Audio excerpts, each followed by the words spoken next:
Show का नाम है हेल्थ टॉक और आज हमारे साथ हैं डॉक्टर नीरज सूद, जो है कंसल्टेंट आई सर्जन और जिनका खुद का एक आई हॉस्पिटल भी है, नीरज आई हॉस्पिटल।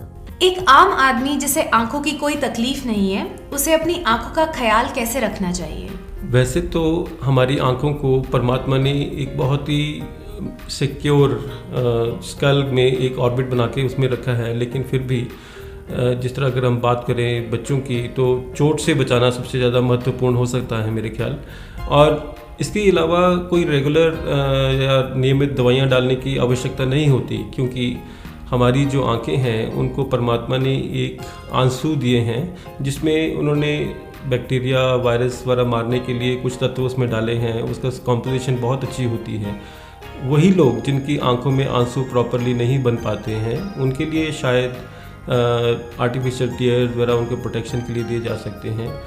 दूसरी बात, बच्चों के कंटेक्स्ट में अगेन मैं ये बताना चाहूँगा कि शायद जो बच्चे कंटैक्ट स्पोर्ट्स में हैं, जैसे टेनिस वगैरह हैं, उनको चोट से बचाना चाहिए।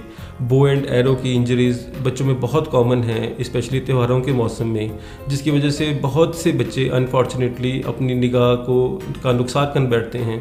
तो पेरेंट्स को चाहिए और टीचर्स को चाहिए कि ऐसी जो भी मिसाइल टाइप की इंजरीज़ हैं, जो कि एक शॉट गन से, पैलेट गन से या इन धनुष बाण वगैरह की या कोई तलवारबाजी वगैरह जो दशहरे की टाइम होती है जनरली, उन चीज़ों से अगर बचा के रखा जाए तो मेरे ख्याल यही सब कुछ करना चाहिए।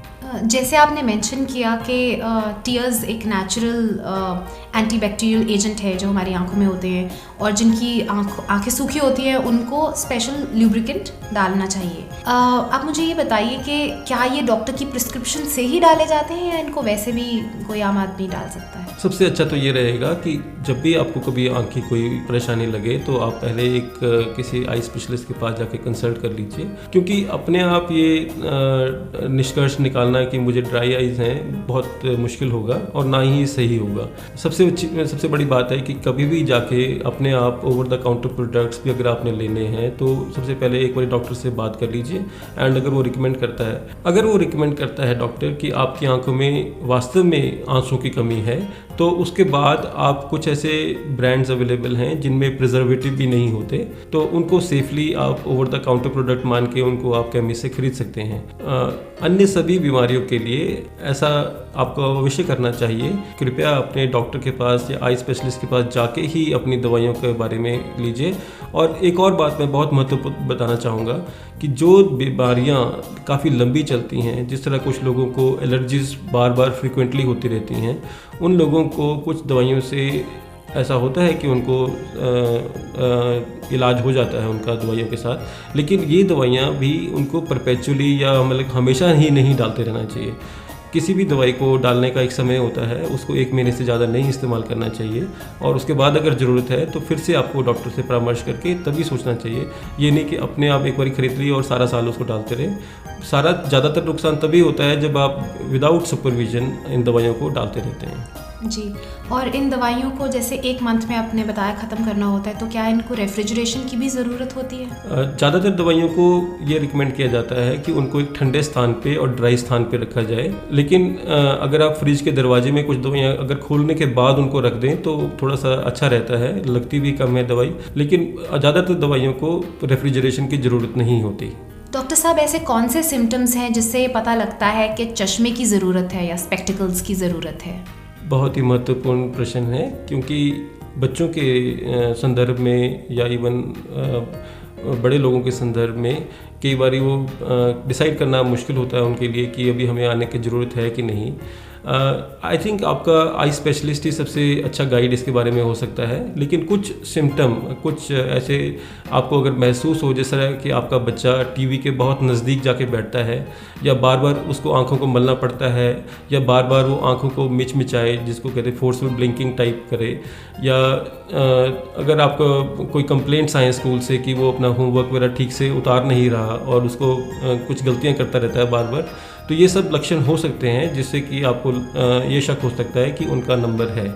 और नंबर लगाना या ना लगाना या नंबर की कितनी ज़रूरत है, वो आपका आई स्पेशलिस्ट वही आपको अच्छी तरह से गाइड कर सकता है। और जिनको चश्मा लगा होता है उन्हें कैसे पता चलता है कि अब स्पेक्टिकल्स का नंबर चेंज करने का वक्त हो गया है? वैसे तो बच्चों में जिनमें जो ग्रोइंग एज में बच्चे हैं उनको मेरे ख्याल 6 महीने में एक बार ये अपने आई स्पेशलिस्ट के पास ज़रूर जाना चाहिए।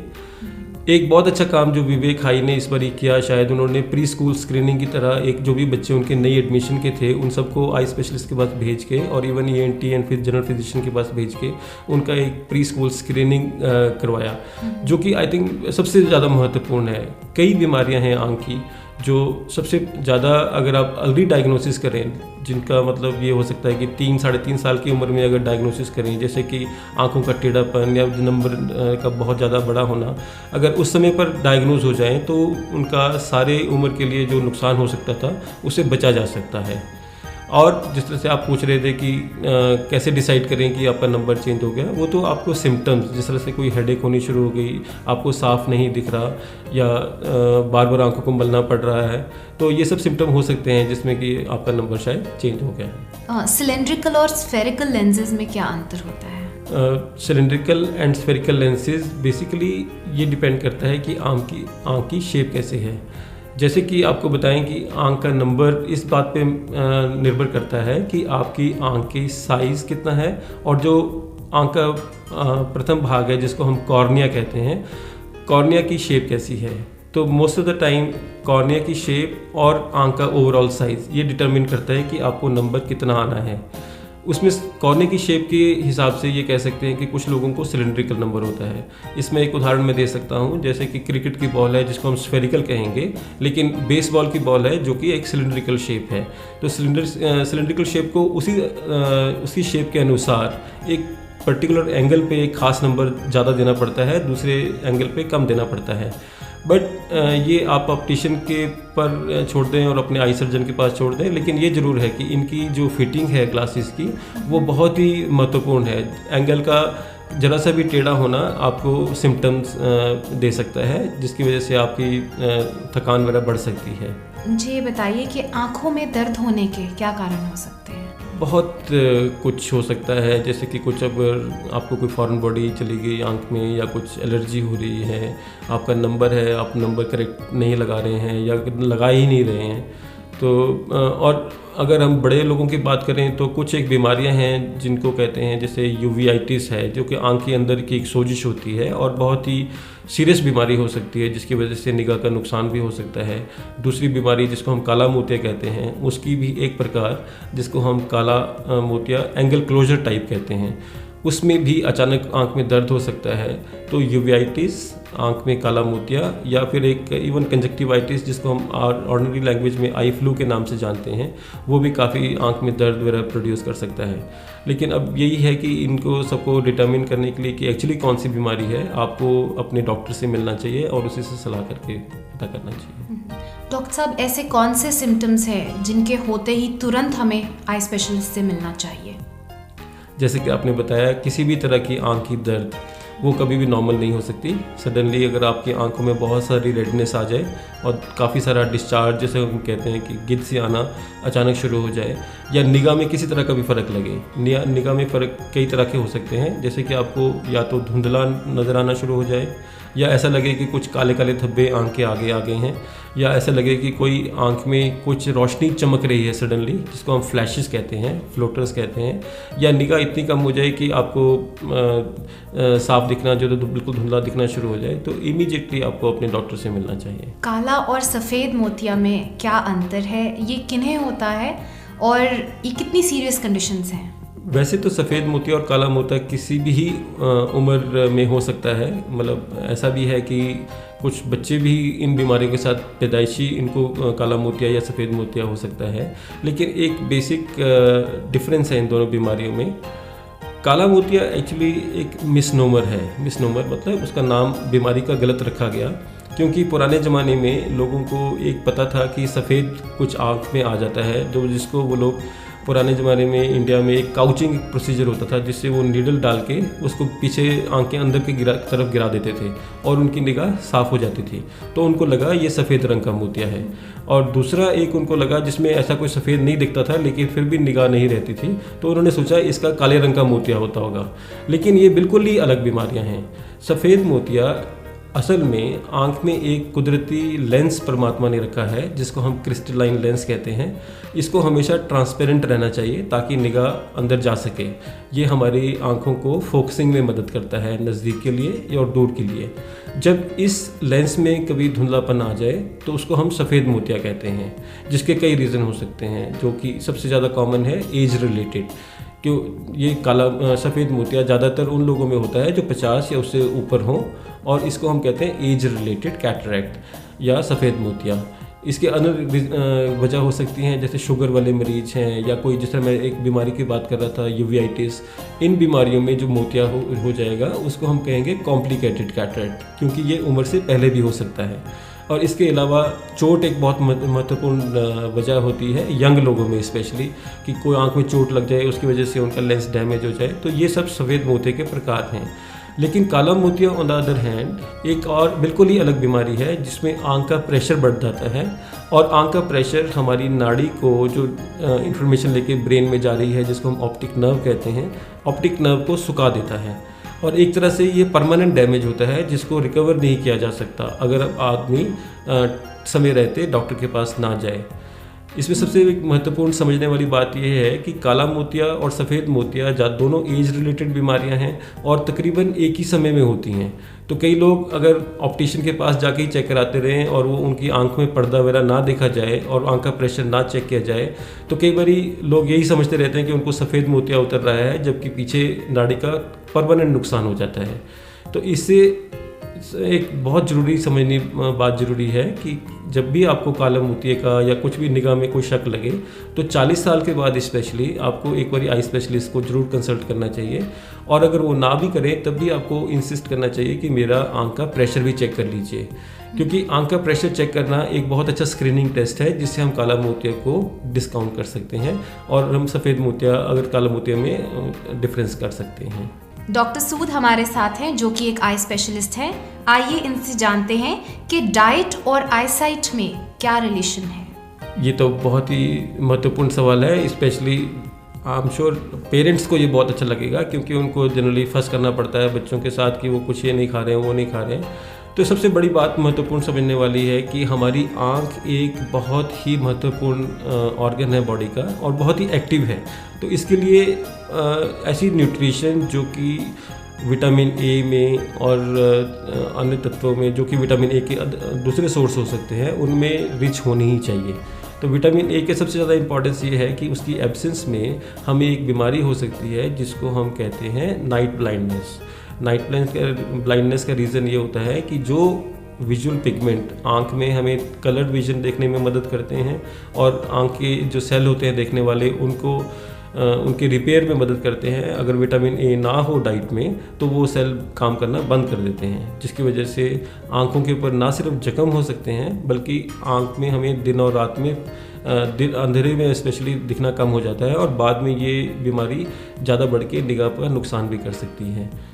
इसके अलावा महत्वपूर्ण बात यह है कि विटामिन सी, जिसकी डोज की रिक्वायरमेंट हमारी बॉडी के सारे सेल्स को होती है तो रिपेयर के लिए, वो भी आँखों की रिपेयर के लिए बहुत ही आवश्यक है। मेरे ख्याल साग सब्जियाँ, येलो कलर्ड फ्रूट्स, सारे कलर्ड फ्रूट्स, इनफैक्ट जितने भी कलर्ड फ्रूट्स होते हैं उन सब में एक चीज़ होती है जिसको कैरोटीन कहा जाता है, बीटा कैरोटीन कहा जाता है। वो एक विटामिन ए का प्रिकर्सर है जिससे विटामिन ए बॉडी में बनता है। और जो लोग मांसाहारी नहीं भी हैं उनको भी सब्जियां प्रचुर मात्रा में खानी चाहिए। जो लोग मांसाहारी हैं उनको एग्स में, फ़िश में और इवन मटन वगैरह में ये सब चीज़ें मिल जाती हैं। लेकिन ऐसा नहीं है कि शाकाहारियों को कोई कमी होती है, वो भी अपनी कलर फ्रूट्स की प्रचुर मात्रा लेके इसको पूरा कर सकते हैं। जैसे आजकल आम देखा जाता है कि बच्चे हरी सब्जियां और ये चीज़ ये फ्रूट्स खाना पसंद नहीं करते हैं, तो क्या उनके लिए डाइट के साथ साथ विटामिन सप्लीमेंट्स दे सकते हैं और क्या इनको बिना डॉक्टर की सलाह के दिया जा सकता है? क्योंकि आजकल बहुत देखा गया है कि माँ बाप को लगता है कि बच्चा खाता नहीं है तो चलो मल्टीविटामिन खिला देते हैं। बहुत अच्छा सवाल है आपका।